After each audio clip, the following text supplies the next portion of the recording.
Hello friends, কেমন আছো তোমরা সবাই? আশা করি খুব ভালো আছো। বাতাসি কিচেনের পক্ষ থেকে তোমাদের সকলকে স্বাগতম। তো আজকে তোমাদের জন্য নিয়ে এসেছি নতুন একটি রেসিপি, কাঁঠাল চিংড়ি। তো কাঁঠাল চিংড়ি কী করে রান্না করব সেটাই তোমাদের সাথে আজকে শেয়ার করব। তো চলো ভিডিওটি দেখতে থাকো। প্রথমে কাঁঠালটাকে ধুয়ে ভালো করে ছোট ছোট করে টুকরো করে কেটে নেব, তারপর একটু জলে ভিজিয়ে রাখবো।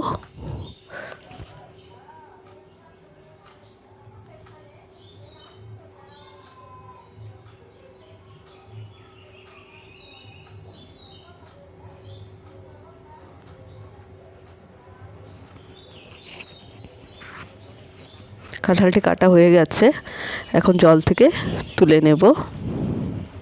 এবার একটা কড়াই বসিয়ে দিয়েছি, কাঁঠালটাকে নুন আর হলুদ দিয়ে একটু সেদ্ধ করে নেব যাতে কাঁঠালের কষটা চলে যায়।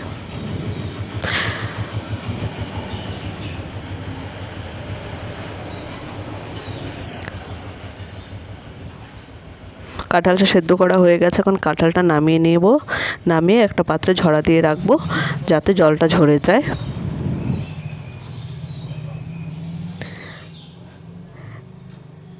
এবার চিংড়ি মাছগুলোকে ভালো করে ভেজে নেব। চিংড়ি মাছটা আগেই কেটে ধুয়ে রাখা হয়েছিল। চিংড়ি মাছে লবণ আর হলুদ দিয়ে মেখে এবার এটাকে ভালো করে ভেজে নিতে হবে।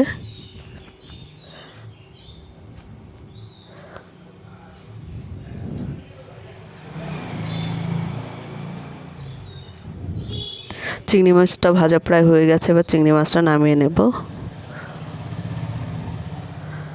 এবার কড়াইতে দিয়ে দিব সর্ষের তেল, দিয়ে দিচ্ছি কাঁচা লঙ্কা, দিয়ে দিচ্ছি রসুন আর পেঁয়াজ, সাথে দিয়ে দিচ্ছি বেটে রাখা আদা রসুন পেঁয়াজ, সাথে শুকনো লঙ্কার গুঁড়ো আর হলুদের গুঁড়ো। এবার ভালো করে এটাকে কষিয়ে নেব। এবার টমেটোটা দিয়ে দিচ্ছি এর মধ্যে, লবণ দিয়ে দিচ্ছি স্বাদ মতো। এবার এটা কষানো হয়ে গেছে, এবার সিদ্ধ করে কাঁঠালটা এখানে দিয়ে দেব। এবার ভালো করে একটু নাড়াচাড়া করে নিতে হবে।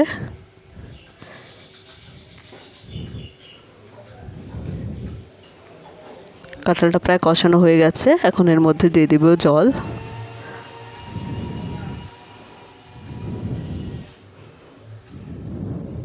দিয়ে দেবো ভেজে রাখা চিংড়ি মাছ।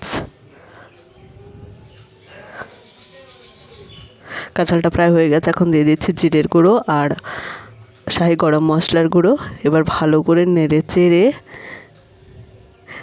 কাঁঠালটি নামিয়ে দেব। আমার কাঁঠাল চিংড়ি রেডি হয়ে গেছে।